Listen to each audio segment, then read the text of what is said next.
With the topic tonight, as always, we provide just sort of a discussion paper if you're interested, if you like reading about stuff and finding a whole lot of different opinions about it. This has got an outline of the issues, where it stands at the moment in Australia, as well as, I suppose, the dilemma as a Christian, your Christian faith. And then it's got about 10 articles from different authors just dealing with these. So there's a whole range of those available in the foyer on the table. Feel free to take one. There's also some sheets there that will allow you to put your name down to receive the discussion papers from the issues we covered last year. Same-sex marriage, refugees, climate change, politics, a whole lot of that sort of stuff. So make sure you sign up, and I'm happy to send those to you or email them to you. All right. When we come to euthanasia and abortion, it's a massive issue in our society. It comes across the government fairly regularly, and you hear it in the media all the time, and it's one that's quite divisive. There seems to be two polar opposites in how it sits in both these issues. Is that we kind of define them in the pro-life group and the pro-choice group, and these two continually butt heads in the media. It's an issue that the government, to a large degree, likes to kind of palm off.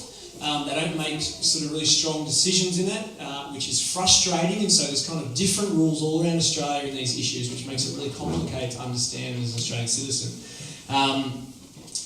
But as Christians, when we come up to this issue of life and the value of human life, we're faced with this big sort of biblical doctrine called the sanctity of human life, or the sanctity of life, which just says there is inherent value in life because we're created in the image of God. And so as we kind of wrestle with, is abortion okay? Is it not okay? Is it okay under certain circumstances? Is euthanasia something we should be fully against or kind of getting a middle ground for? We have to wrestle as Christians with this understanding that we are beings created in the image of God for a relationship with God, and there's value no matter who you are in that. And that kind of starts to transform and change us and change how we see this topic. And so tonight we're going to sort of dive into that. We're going to spend probably about 25 minutes to 30 minutes as a discussion panel talking about the issue. And then we're going to throw it open to the floor for 10, 15 minutes and allow you guys to ask some questions. If you haven't done that before, but I thought, what a great opportunity to do that. Is it cool? So as you start to listen, think of a question, jot down, put it on your notes on your phone. That's fine, and we'll invite you to respond towards the end of it. So I want to invite our panel members up today.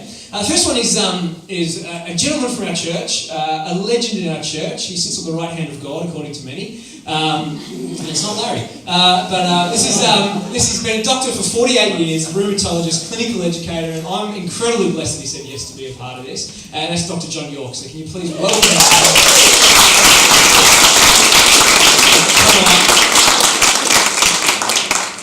Thank you so much, John. Grab a seat, make yourself at home.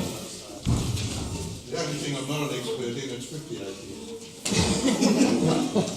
Maths is not my strong. It is, okay, I was going to say 58 years. 58 years, well, it's like a decade longer. He's done it so long that you can't remember how long. So thanks, John, for being here. Really appreciate it. Our second guest tonight is a guest from outside of a church. I really appreciate it. And she works with a group called Diamond Pregnancy, and they help women through, I suppose, unplanned pregnancies. And just wrestling with the whole issue of, I'm not sure this is what I wanted, how do I deal with this? And incredible ministry, incredible opportunity. I'm going to say, founder of Diamond Pregnancy. Yeah, we are in the presence of, saintness. So can you guys just welcome to stage Jen Guri?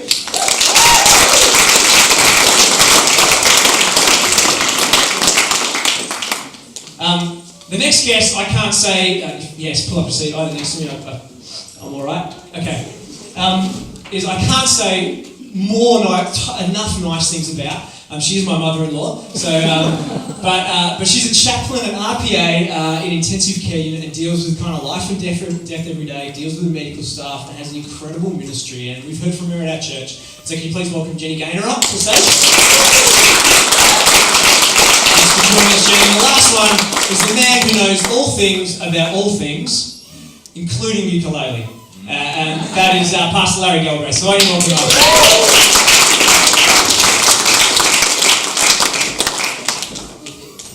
Now, we have a couple of mics here, so this one may work. There's a seat over here, Larry, if you'd like to grab your stuff and sit. Yeah. It's on Jenny's knee or something. I was like, all right. That's a lot of study notes.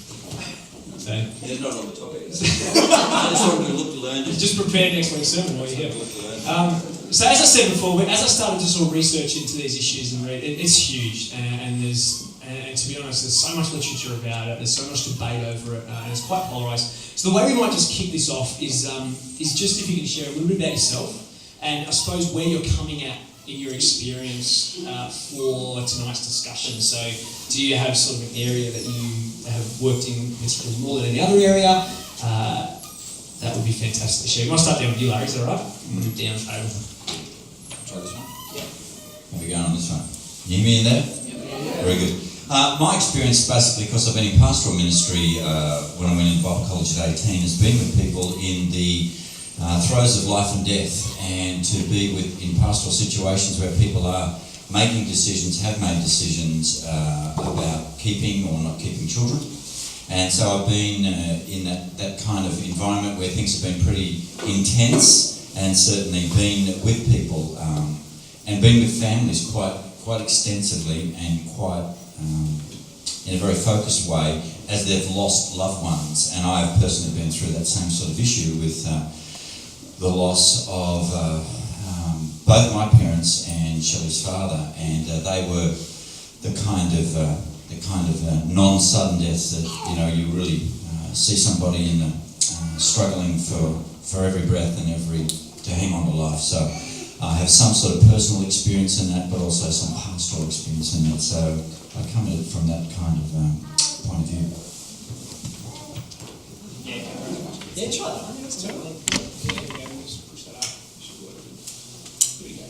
Hello. My name is Jenny. I'm from Diamond Pregnancy Support. So we are a crisis pregnancy support centre. So we have girls and guys contact us when the partner or the woman is facing an unplanned pregnancy, and more often than not she's abortion minded, or what we call abortion vulnerable, which is where she doesn't know what to do. So we provide options counselling. So we go through the options in terms of parenting, adoption, and also termination. And we discuss all three options with them, pros and cons, and then we support them for 12 months regardless of the decision. And we provide a whole heap of assistance. We find that the majority of girls, when they come to us, they're pregnant, but the pregnancy is not the issue, it's the peripherals surrounding the pregnancy that are the problem, like relationship breakup, homelessness, funding, a whole range of things. So we provide real practical assistance, advocacy, counselling, emotional support, referrals, a whole range of things. And so my experience comes from dealing with a lot of girls that are in that situation, and then girls that are post-abortive. So we get a lot of people who contact us for post-abortive counselling, and quite often it's years after they've had an abortion. So that's my experience, and so that's where I'm drawing from. Is that working? Yeah. Well, I guess I don't have quite that direct contact in that context. There are two areas that I have considerable contact. I spent 5 years in general practice before I went into consultant practice, which exposed me in the Housing Commission areas of Sydney to considerable problems along these same lines. The area where perhaps I've had most to do is in the terminal events of people who are dying, particularly people in whom there is little hope. I'd say it's surprisingly rare to be asked to terminate a life of someone who's dying, particularly when you've got a relationship with them, but I have had that put to me. The second area that I'm having some involvement with is not primarily with abortion. I worked for many years with children and families suffering from haemophilia, a genetically determined illness transmitted via the male, transmitted by the female partner and affecting the male.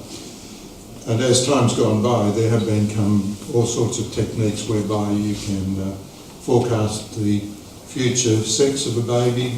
You can actually forecast whether or not they are haemophilic and decide whether or not an abortion is offered. Now, I happen to work very closely with a staunch Catholic haematologist, so that we had a somewhat similar background to work from. I haven't got any easy answers to that one. I guess that I have to say I'm both pro-choice and pro-life.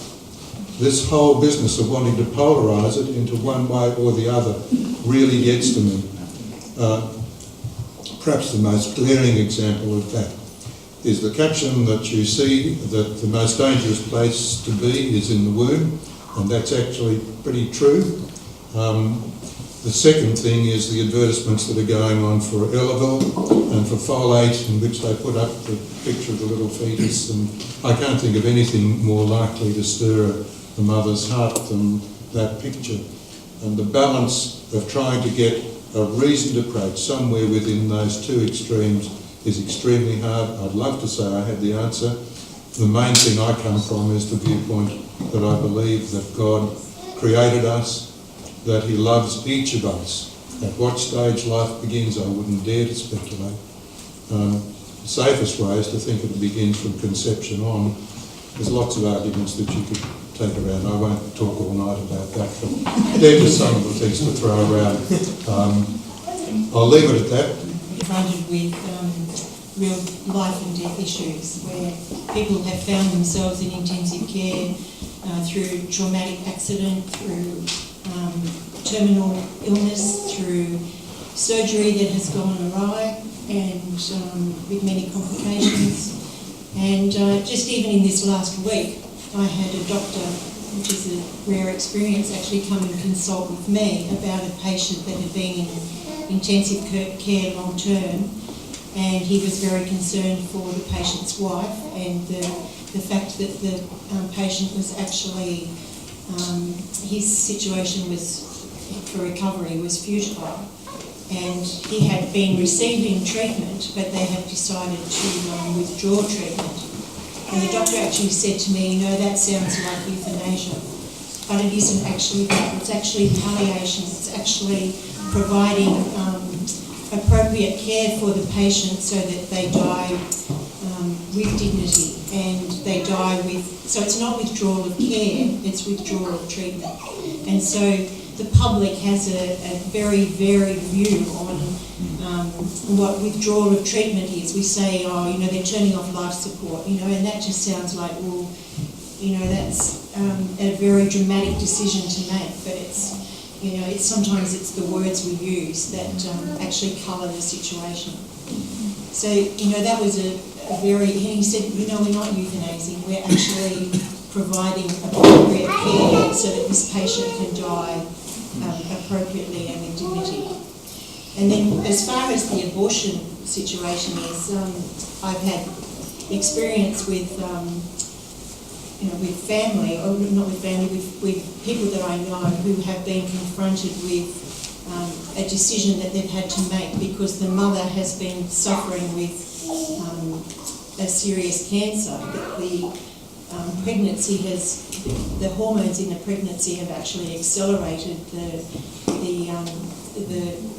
extent of the illness, and so the decision for the sake of the patient, for the mum, has been that the baby need to be taken. And so that was with a Christian family who were confronted with that. They had 2 other children, and there was a decision that needed to be made for the sake of the health of the. So, you know, I know that there's, you know, polarity in this, but when I walk through ICU and I look at some of the needs and some of the situations that I'm confronted with, there's lots of shades of grey, and there's times when you feel like, you know, you actually have irrational thoughts because you're wanting, you know, you're asking, where are you, God, in this? And I've shed many a tear over patients in ICU because of that very dilemma.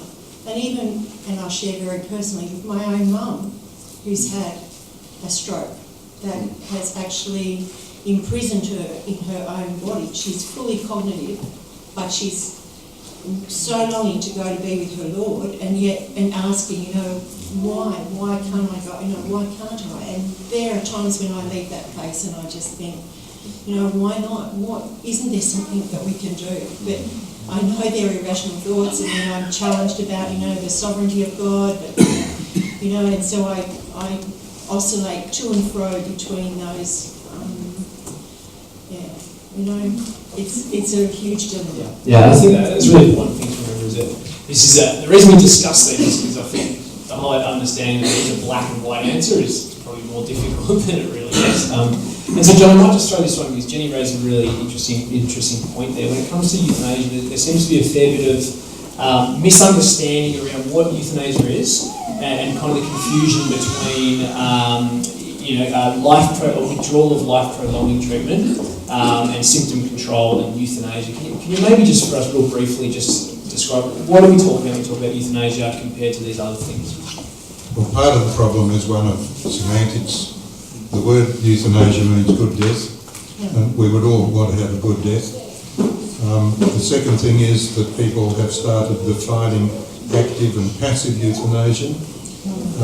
In fact, if they just called it active and passive killing might be a better term, but even that is misleading because we avoid this word killing. And euthanasia is the actual taking of a life for the reason that the patient or the relatives, I must admit one of the biggest worries I have is that society might decide that your life is no longer worth living. So from my viewpoint, I define euthanasia as being the active taking of life. I've been confronted with the situation very often of people who are in severe pain, and in order to give them adequate pain relief, I know that their respiratory centre will be depressed.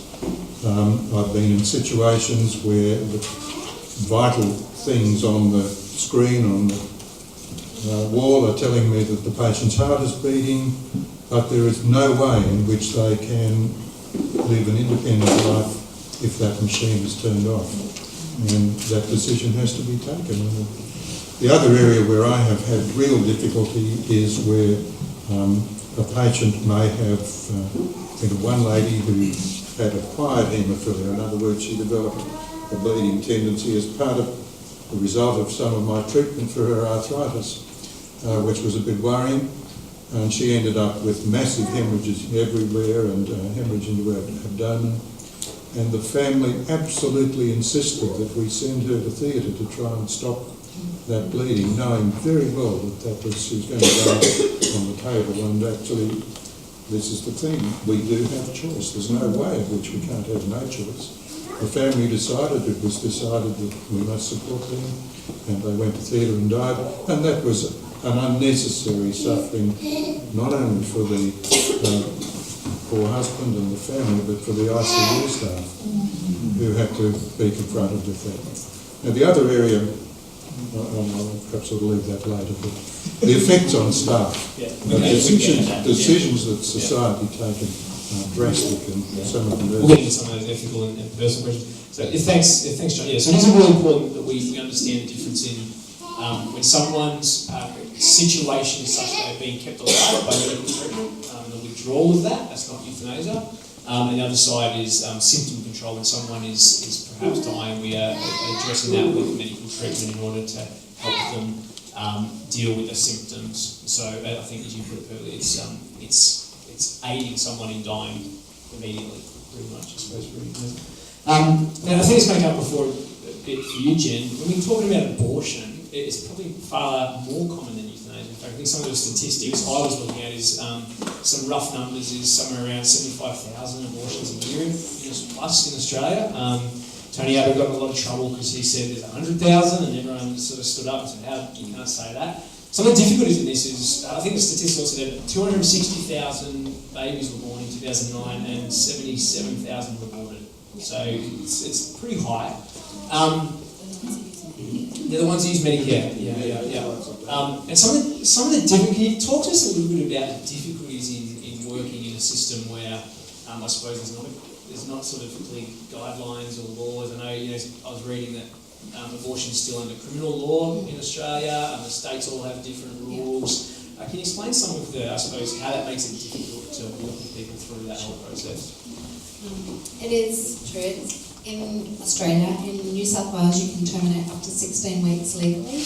In Victoria, you can terminate up to birth, and at the moment in Tasmania, they're fighting to terminate up to birth with no medical practitioners allowed to deny the practice. So if you're a Christian and it's against your ethics, you could go face prison sentence for referring a lady to go to an abortion clinic or referring to do the procedure yourself.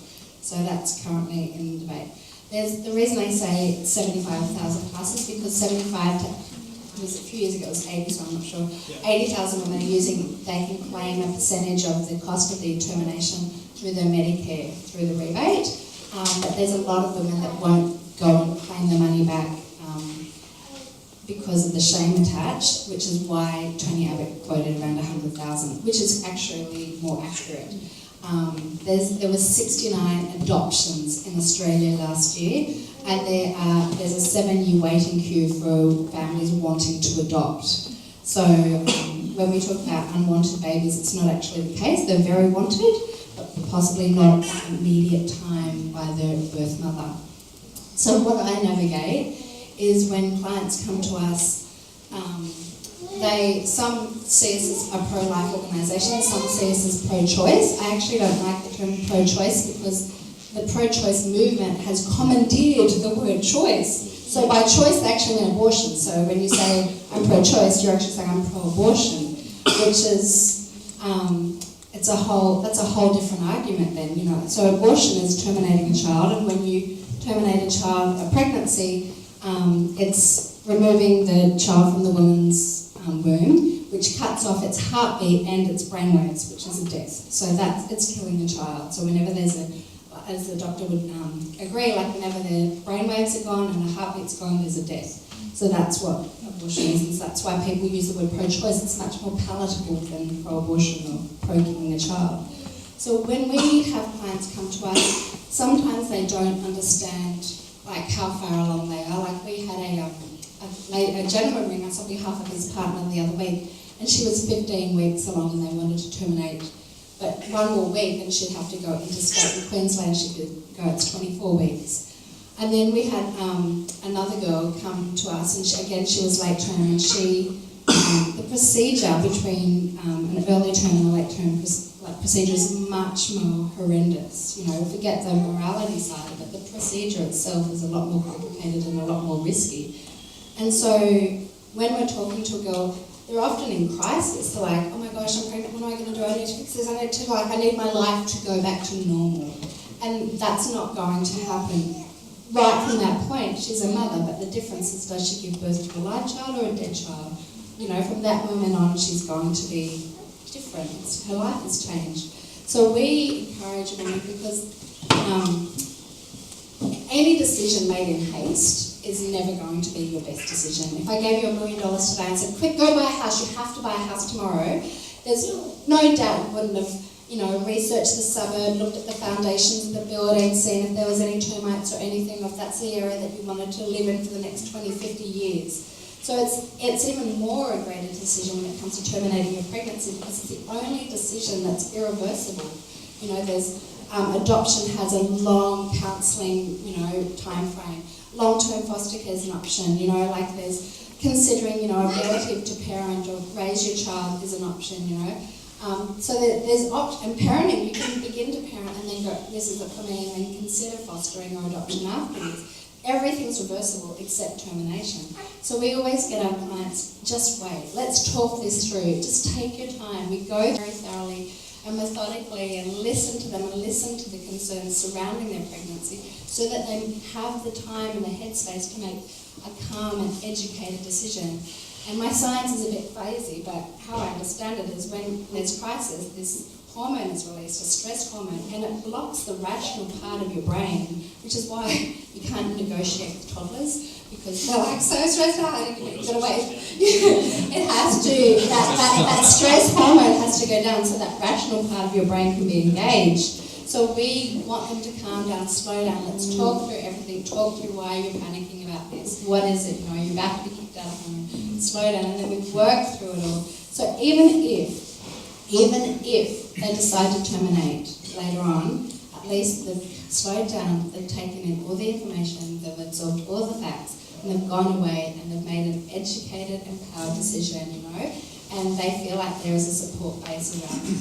So, did that? Yeah, beautiful. Yeah, I think somebody kind of said there was about rush decisions, and I think both you and John have said this, that you don't like the terms pro-life and pro-choice. And I probably think that people on both sides that don't like it because both think they're for choice and for life, probably. So, but within that, the difficulty of making a choice in any of these situations is actually that you're not making a choice in a vacuum. It's not like there's nothing involved in this. There's not emotion. There's not sort of stress. There's not other people. When we make a choice, our choice is always made in a context with a lot of people involved.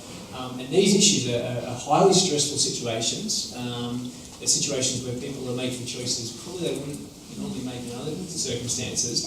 Jen, I don't know if you had this experience, but what are some of the pressures you see in patients that come into ICU that are influencing these choices that perhaps are going to make it difficult for that to be really pro-choice? What are some of the pressures that you see on patients who are perhaps in serious condition, maybe nearing end of life, and that maybe you deal with families and?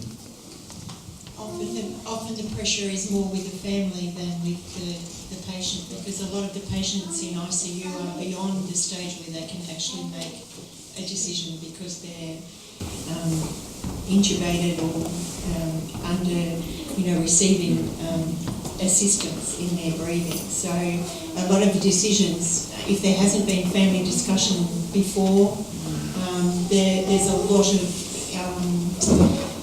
overwhelming tension in making decisions at a time, and as you say about when you're under stress you don't think clearly, and when you're in grief, in those first stages of grief, you don't really think clearly either, because there's fear takes over, there's anger, there's all sorts of questions compounding at a time when really critical decisions have to be made. And I guess one of the things when I'm involved in a family conference that we do encourage the family is that they're not making the decision, they're actually making the decision with medical advice. And so there's enormous issues, there's cultural things, there's enormous cultural differences and religious differences in how we perceive situations, and those sorts of factors really impact how decisions are made. So I can tell you many stories, but there's situations where, and even we go to the situation of organ donation, which is another issue. But so having those family discussions ahead of time, so that like advanced care, we talk about advanced care directives. I don't really, John's probably more, he will be more knowledgeable about that. But so having those discussions ahead of time, so that when the critical times do come, and no one ever knows when that's going to be. It can be, life can change in a second. And there's. Yeah, absolutely. I think that's some of the fears around, especially around this legislation, is how can we ensure that if we bring, especially euthanasia, if we bring in legislation that allows euthanasia, can we actually be certain these people actually have freedom of choice? Because freedom of choice is quite a broad term, and if they have pressure from family in that, they have pressure from, I'm taking up everyone's space, or hospital beds need for other people, or how much is that actually a freedom of choice? I want to just throw a quick question, Larry. We have this biblical idea that gets thrown around from, I suppose, the Christian perspective in these debates, and this idea of sanctity of life. Can you maybe just speak into that a little bit? What do we mean when we say sanctity of life, and why is it important from a Christian perspective to fight for the preservation of life? I'll get to that second. One of the things that I wanted to share is that in that difficult time, it was interesting. Some of the research you sent to me, Steve, I believe I flipped through today, talked about some of the Scandinavian things where, say, in a year, 3,000 people had assisted death, but 1,000 of the 3,000 people really weren't consulted in their own death. And that's just like, where does it get to? Who makes the decision? What pressures are out there for some 3,000 people to, just were euthanized, and 1,000 people weren't in on the decision, and it was their life and their death. So I just want to put that out there that, John alluded to earlier about we've got to be really, really careful about who gets to make this decision and, who gets the right to kill somebody. It's a very, very complicated thing. And that, I just want to say that in that time you think, it's getting really, really tough. I just want to say as a pastor, that last week of your life, often, and I've been there often, I've been there with people, I get called, I go all the time when somebody's in that situation in our church, and I be with the families. That is a really precious, amazing, difficult, traumatic, but unbelievably important time. During that time, you can see relationships heal. People come from far to say, wow, I've just got to be there. And if the decision had made, things are getting a little bit uncomfortable, so let's draw the line in the sand, and that's going to be the end of that person's life. There's a whole lot of business that people do when they're in that time. And do you know when they do it? My experience is this. They start to do the business when they realise it's over. And my experience has also been, people are incredibly optimistic. I've talked to people that I can see, and the doctor's telling me that they're just dying, and that it'll be like a few days. And they're talking about going home and mowing the lawn, and I'm going, wow, you're not really. I don't say that, you're going to die. I do, I have a lot of conversations like that with people. I have very direct conversations with people about whether they're dying or not. But one of those things that happens in that time is it gives them space to do the business they need to do with loved ones and friends and family, and there's a lot of reconciliation, and they're only, I find, prepared to do that reconciliation when they realise the gig is over. And you know what? I find that's in the last 3 or 4 days of being alive, before they slip out of consciousness and sort of then have just sometimes during the last couple of days of their life some time to make connections with families. But their chance to find faith and to get their act together with God and to clear the decks there. And it's often done in the most terrible of circumstances. When their illness is at their worst, sometimes you see the very best of ministry happen in those situations. And I've talked and prayed with people, and they've really got, things have been difficult. You have to manage their symptoms and all that sort of stuff. But I just want to say that time is precious, and I think it's a time that we're all going to die. We just like to put it away so that we don't see it all the time.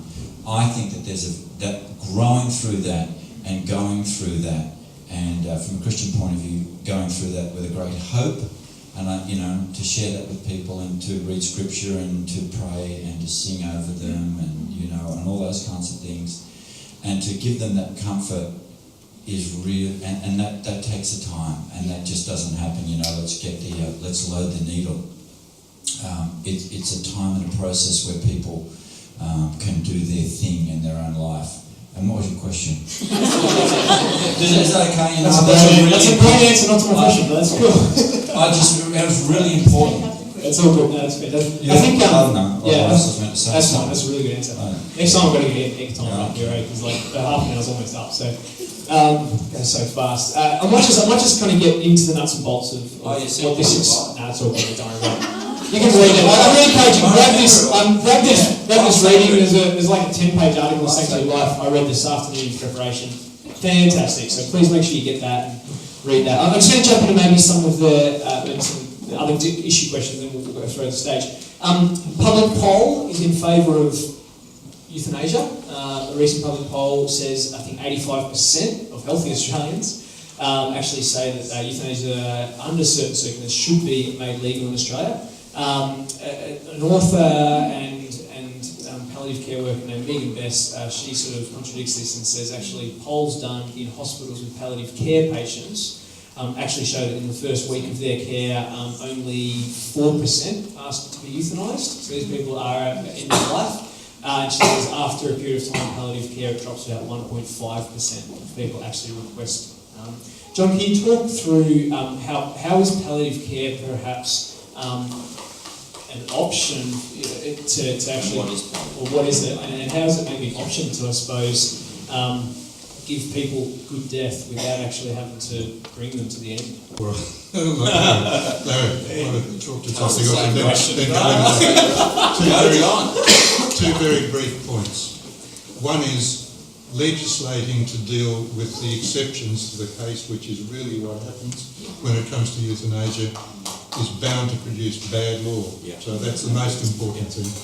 The second thing is some poor Charlie who's going to have an MD after his name is going to be asked to squirt the stuff in or to give the patient those tablets. Now, my whole training, we didn't ever get asked to repeat the Hippocratic Oath in Melbourne when I graduated, but we're all aware that I will not take life is a promise. Most doctors would see their role as to preserve life at all costs. And this just goes totally counter to that. Larry's stories about the statistics of what happens in other situations of patients who come into hospital absolutely petrified that their relatives are going to suggest that they might be given an easy way out is not uncommon. And I think that they're the things that really worry me. Never give a government the option of deciding that somebody should die other than under circumstances of judicial punishment. I think that's a very important concept. The second thing that I think comes out of it is this whole question of caring for the people who are involved in it. And this really comes down to abortion and to what's happened to nurses who get rushed on into the termination clinic. Can you think of anything more absolutely disheartening than to spend an afternoon vacuum removing fetal material and what effect that has on them? I've never been in that situation. Now, your question, just to remind me again, what did you So do you like cheeseburgers? Yeah. No, I said the statistic, the poll of healthy Australians is that 85% say that, oh yeah, of course we should. But when we actually survey those in severe cases where they're receiving palliative care, it drops down to only 2.5% or 1.5% actually say they want it. So it's a very extreme case. How is it that, how can we maybe offer an alternative to... Yeah. The palliative care is treatment which is given when there is no curative treatment available. Now, doctors should always be concerned with palliative care. It doesn't matter if you've got a cure for something. If you've broken your leg and you're off work for 6 weeks, then you're going to need a lot more than a plaster cast, and you're going to need a lot of support and help through that time. So palliative care is appropriate in every situation, but in the terminal situation it's absolutely vital. The interesting thing that I find is that quite commonly people will be putting up a great fight in hospital, taken to palliative care ward, where their needs are really looked after and they can be at peace, sometimes die much more quickly than I would have thought. So that there is something about the comfort of knowing that your end is near, and what Larry was saying, and also having available care. Now, I know there are terrible situations where all of our best efforts seem to fail to meet the absolute need. There is also a situation that some patients don't ever find relief because their attitude of mind really precludes them from doing that. And I'm not using that as a cop-out, but there is such a thing as taking care of the hateful patient, that nothing that you do will help them. Palliative care involves in maintaining basic things like hydration. To let someone die dehydrated in the middle of Sydney summer is, I think, absolutely cruel. I have mixed feelings about parenteral feeding, things like this. And certainly when it comes to putting a peg in, that's a percutaneous thing into your stomach that'll put a drip in just for the sake of nutrition. And these are all areas that are grey. I haven't got a clue what the right answer is. When I face a day's consulting, I would pray that God would lead me to make the right decisions throughout that day. There were some amazing things. I was always late. I was always at least half an hour late. In fact, I didn't work very well until I was. And I'm amazed the number of times that I would get really stuck with a difficult person who needed a lot of talking through. It would take me an hour and a quarter to do it. And my secretary rang and said, "Oh, Mrs. Smith didn't turn up." And I'm sure that God has in hand what's happening. So palliative care, it involves a lot of patience. It good palliative care is not really well practiced in this country as yet. Certainly it is in the major metropolitan areas, but there's a lot of pockets in the country. I happen to be involved at the moment with my former secretary, whose husband is dying with esophageal cancer. And she's been telling me about the magnificent help that she's had with the palliative care team. This happens to be in Port Macquarie. But sometimes you do hear terrible news of glaring failure to meet that. So we need to be working to make sure that this is available and to educating doctors to know that it's available. And most of that palliative care is going to be given by other than doctors, and be given by very dedicated nursing staff, and I take my hat off to them. I think in line with that question there, you, Jen, is it seems that public opinion, they're not the people dealing with the issue. And so they of course everyone should get to choose that, everyone gets a choice. Of course people should be able to choose if they want their body or not. What's the reality when people make that choice that you've experienced with women? What's when people have decided to go through with an abortion, what is some of, I suppose, the effects of that on the person, on their identity, on their life? The thing with a termination or an abortion is that it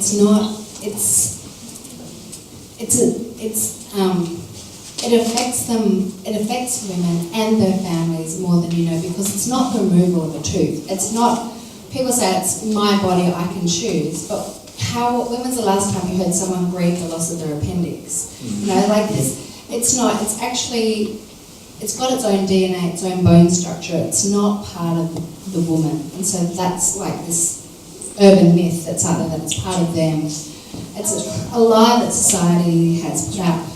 The governments won't rule on it because 61% of Australians have voted against abortion. They say they don't want it. But then in Australia, it's never the majority that have the loudest voice, it's always the minority.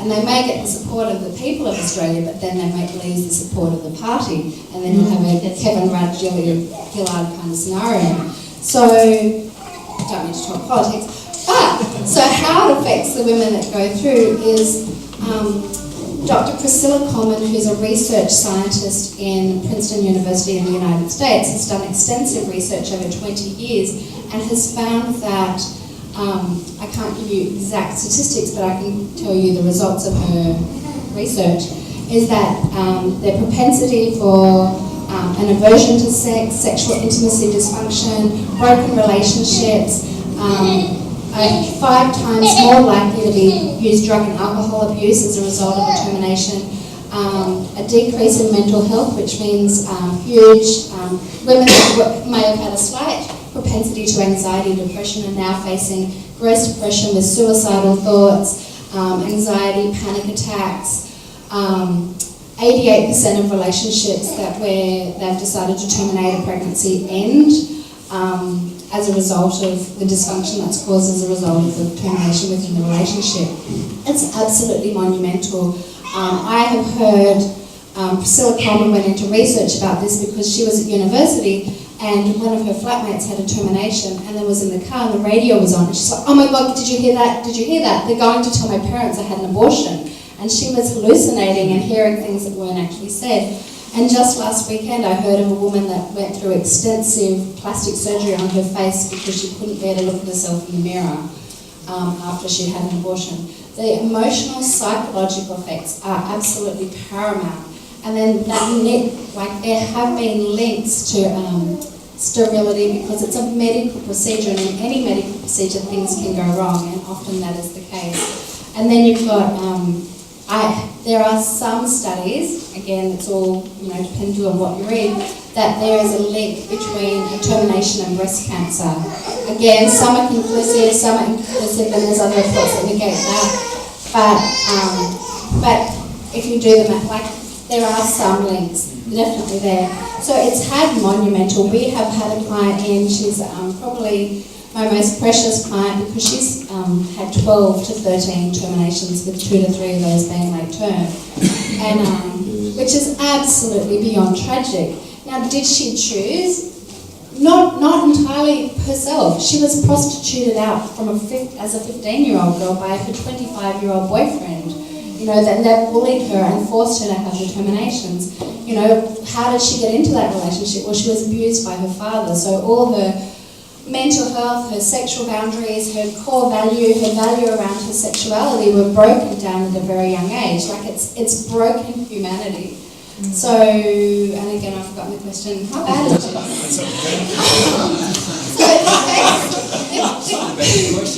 I should just not ask a question. Just like, whatever. How's the weather today? So, in terms of that was a great answer. Thanks, Jess. So, in terms of our clients, we have seen heinous emotional abuse, and that flow through into the parenting of their next children and blah blah, and then the relationship and how dysfunctional or healthy that relationship is, and and then it affects all levels of society. And they say in the average church, 1 in 3 women has been affected by abortion. So there's your stats. Yeah, beautiful. I love that. You get people who are interested in the topic, right? They can talk forever. So I'm going to just wrap it up. I'm going to throw just for 10 minutes to some questions. Thanks for being patient, guys. I hope it was interesting. I suppose when we come to this idea from a Christian perspective as well, so not just from a compassion as a human being, but for someone who Christian heritage is that we serve a God who actually, in the scriptures, has preferential treatment towards those who are vulnerable, towards those who are poor, towards those who are outcast, towards those who are weak. And I think it's a Christian perspective coming up against euthanasia, ending someone's life, or abortion, ending a child's life. We're dealing with people in an incredibly vulnerable situation. And the church actually throughout history has always stood in the gap between those who are vulnerable and the society that actually celebrates power, success, people who are in a good position. And so as a church and as Christians, we need to really wrestle with, are we supporting and standing beside and standing up for the rights of those who are vulnerable and who feel the pressures of people around them to make decisions that are ultimately actually involve death. Makes sense? And we serve a God who loves these people intimately, and I think part of that is also that, and I think the debate, and I think we get a lot of debate from the US, it's been really muddied by anger, by condemnation, by people who are sort of bringing others down, and hatred. Whereas actually when we look at Jesus, we see a model of someone who approaches people with love. And Jen, I really appreciate you sharing, because I hear someone who wants to see life, but at the same time is walking with those who have actually had to make that decision. And it's a really precious thing. And so we're always going to wrestle with that. I'd really encourage you, get some reading on it, chat more about it, talk about it, and jump into your Bibles and wrestle. What does God say about this? In here is some whole lot of things about that. There's good scriptures. And be really wise, because I think there's also a lot of literature out there that is kind of fairly extreme. And I'll throw out, if we go down this path, then we're going to end up here, and both sides have that. We want to really balance and say, okay, God, how do we approach this with wisdom and discernment? That's right. So I'm going to get my friend Beck, who we prepared earlier, can't we? Come up here. Yeah. She's going to be my microphone girl.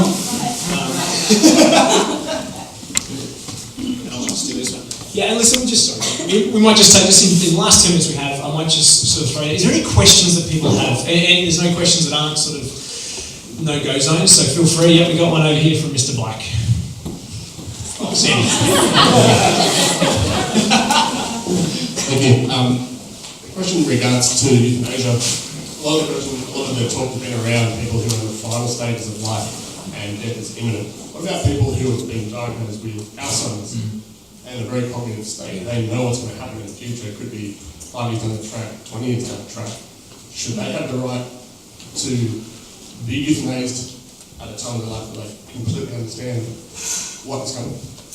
Yeah, great question. Okay, just interesting thing came up at the media this week. Listen to my favourite radio station, ABC.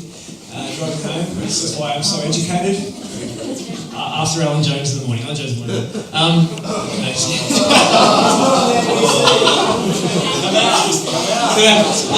Anyway, there's been this issue this week of someone who's very close to their 18th birthday. He's a Jehovah's Witness, actually. And he's got leukemia. And the hospital, he refuses blood transfusion. The doctor says that could prolong his life and give an opportunity for proper treatment. With the blood transfusion, he refuses because of his religion. The hospital took him to the High Court of New South Wales, and the judge's finding was this. The judge says, the sanctity of life in the end is a more powerful reason for me to make the order than in respect for the dignity of the individual. which I found really interesting hearing that, because that's actually opposite to what is often taught or preached when we talk about the individual needs to make decisions about their own life. And the High Court of Australia or High Court of New South Wales actually said no, that life is more important than getting proper treatment. So I thought that was really interesting and relevant to that. Does anyone else have an opinion on Sandy's question? I think that's a very difficult one, because there is a thing called an advance directive that you can put into your will or give to your relatives, which you state what you wish to be done. At this stage, because it is illegal, and I hope it will never become legal, you could say, I want to be terminated, my life terminated at such and such a defined stage. The problem with advance directives, and this often happens, particularly Jenny would know, there's an intensive care. Someone even who is quite seriously ill puts an advance directive in that they don't want to be resuscitated. They come into hospital, we frantically look through the notes and either find an illegible scrawl or no sort of legally binding thing, and you are by law, you must go on and resuscitate them. So what's legally binding is very difficult to define how you can make it legally binding. And the second thing is that you then have a guardianship board which probably comes in before that, which would have the right to make decisions for you. So it's a complicated issue. There's no easy answer to it. But it is a real problem.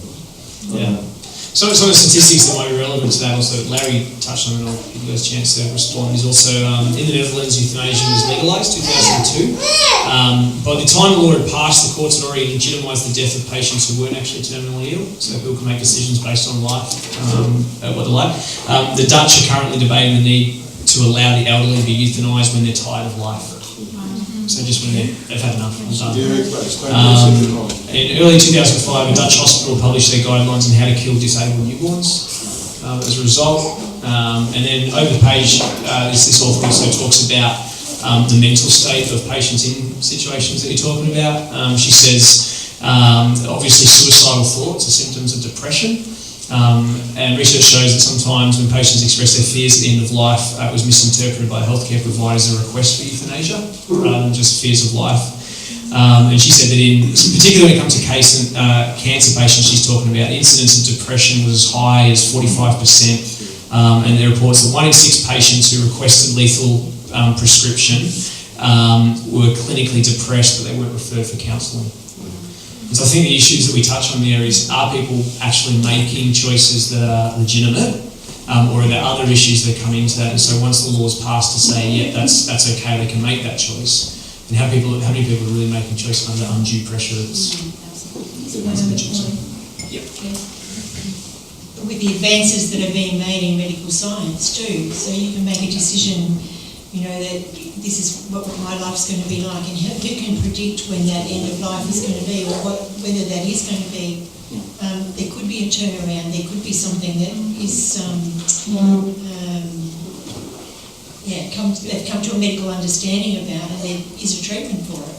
And then my big question is that, the person makes that decision, but it's not generally a decision they make on their own. It's often collusion. There's often impact of decisions that and ulterior motives in those decisions. And then I think about the guilt that the family are left with, or the grief, the enormous grief that they're left with when I don't know how in some of those countries where euthanasia has been legalised that it's. I don't know how they deal with some of those issues. I really don't. Yeah, that's a big one. We might just. Is there any other questions that someone has? Oh yeah, here. Oh, thanks, Matt.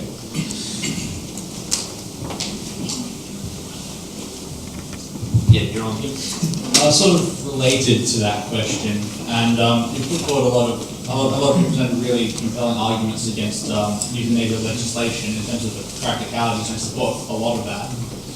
But with, as mentioned, medical advances, the length of life is being prolonged. We're living longer and longer, but our minds aren't necessarily doing the same. Is there a point at which we have to say the choice goes back to the individual about whether they wish to continue living at, say, 90 or 150 or 200, if this is way in the future. And sort of once more related to that, there's a distinction that you've drawn between not prolonging life and active euthanasia. And I think we'll mostly agree that it's practically necessary to draw points at which you don't prolong life, and it's probably ethically the correct choice in a lot of those cases. But can we actually draw a moral distinction between what is, in either case, a choice with known inputs and a known outcome to end someone's life? Anyone? Yeah, it's a great question. There you go. I guess for me, I heard it once said that the heart of the human problem is the problem of the human heart. You know, if someone is cognitive and, you know, it's been diagnosed with Alzheimer's or just been diagnosed with cancer and they're like, quick, I want to sign that document, I want someone to end it, come close or whatever. I believe we as Christians are called to be servants of the least of these, you know. Where's that person's championer or support person or support community going, you know what, while you have breath, there is hope, you know. Where there is hope that, you know, Christ is in the middle of that, and whatever the journey, whatever may come, that if you're here and even in that, we do not know how God will turn this around for His glory. We do not know how God will use this to His ultimate purpose. We as Christians debate, you know, is it right or wrong, and I understand that, but I think more than that, we need to look up and go, you know what? If that person isn't a believer, there's our purpose. That they're about to face eternity and meet their Maker. Let's make that our personal mission, is to engage, embrace that person, show them the absolute most beautiful, gracious, compassionate mercy of Christ in that situation. Extend the love of God to them and their family. If there is, like Jen was saying, you know, collaboration in that decision to terminate their life, you know, through euthanasia or whatever, then let's be that support community to that family so that they don't rush into making a decision which, as you know, was implied, may have some hidden motives, some selfish agenda, you know. It's hard, you know. Caring for a sick family member is hard. It's emotionally debilitating, it's physically depleting. Like, where is the body of Christ surrounding that family, surrounding that sick person, you know? And I think if we see not like life not just as a sanctity of, but it's a gift, you know? It's a gift of life. And with that gift, how can we cherish it, embrace it, nurture it, support it, go to the ends of the earth for the least of these, to see them come into a wholeness and a readiness in that beautiful state you were saying, where in that last 5 days, that peace where there's family restoration, where there's reconciliation, where they reconcile with their Maker. My husband and I had the privilege of leading his great aunt to the Lord 2 weeks before she died in palliative care. You know, like, and she was 86 and she goes, she's so cute, she goes, oh, I feel like this massive weight's shoulders. Like, precious, like, you know, like, I think we just need to act as the body of Christ in all these situations, you know, and go unto the least of these. And then die to ourselves and go whatever it takes for that season.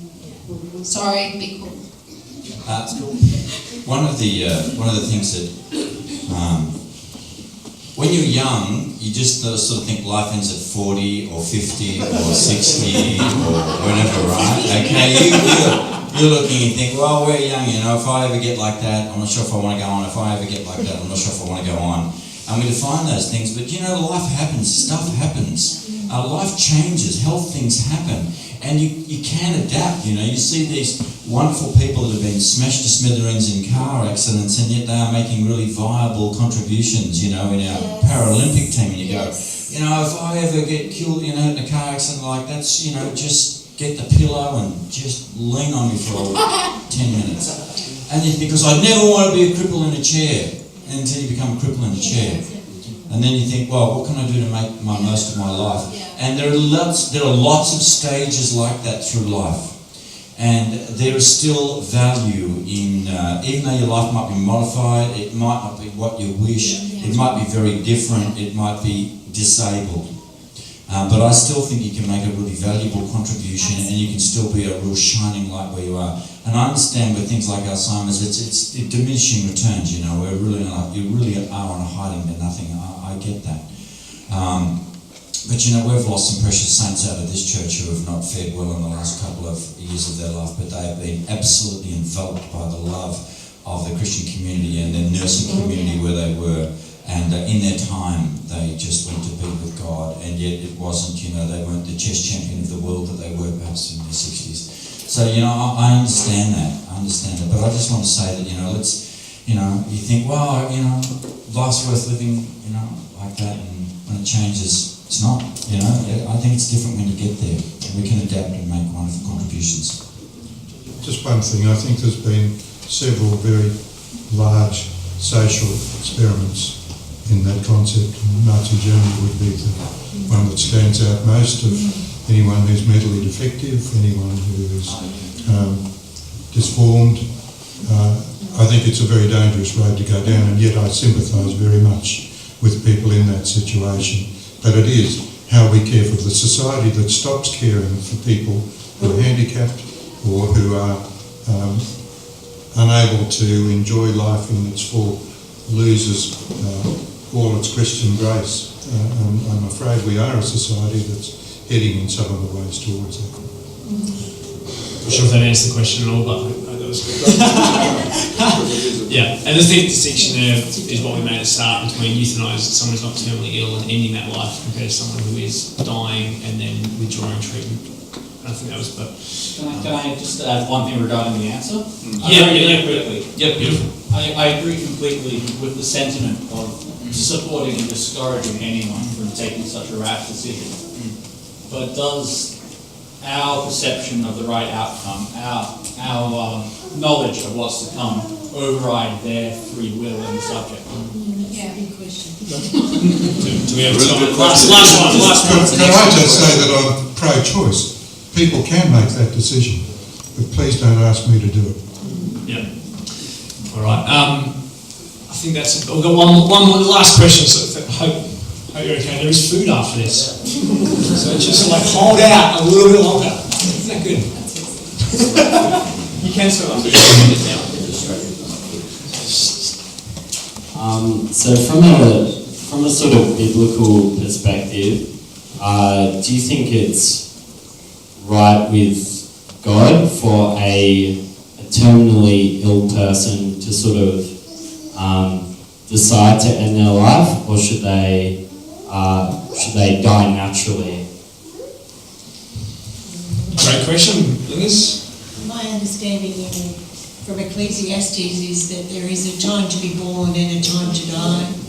And so I don't think we're playing God if we're making decisions otherwise. So that's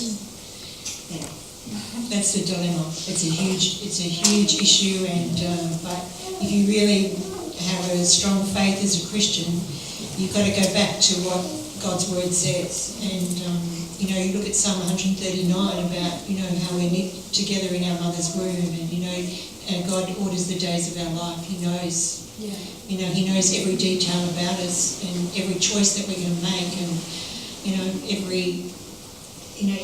even the hairs of our head are counted. So we might fall out frequently. Do you know what I mean? It's just one of those things that where God is, He's sovereign.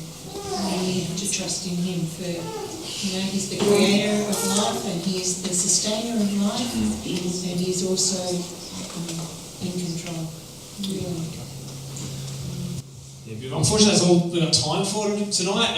Obviously, it's a massive issue, and we didn't solve it, but hopefully, we almost got there. We're at 15 more minutes or whatever. But hopefully, that's just sort of given at least something to think about. Please keep talking to these guys. Can we please thank Jenny, Johnny,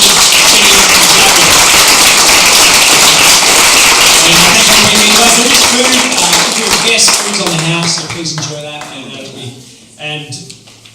Make sure you grab one of these on your way out. There's plenty there. There'll be some more getting put out there fairly soon. And Jen's available for questioning. So John's available for questioning, and Jenny will be available for questioning. I'm not, because I'm eating. If you want to tattoo any of these guys, feel free to do that. Yeah, thanks for coming, guys. Have an awesome week. We'll see you next Sunday for Shape. Anybody else?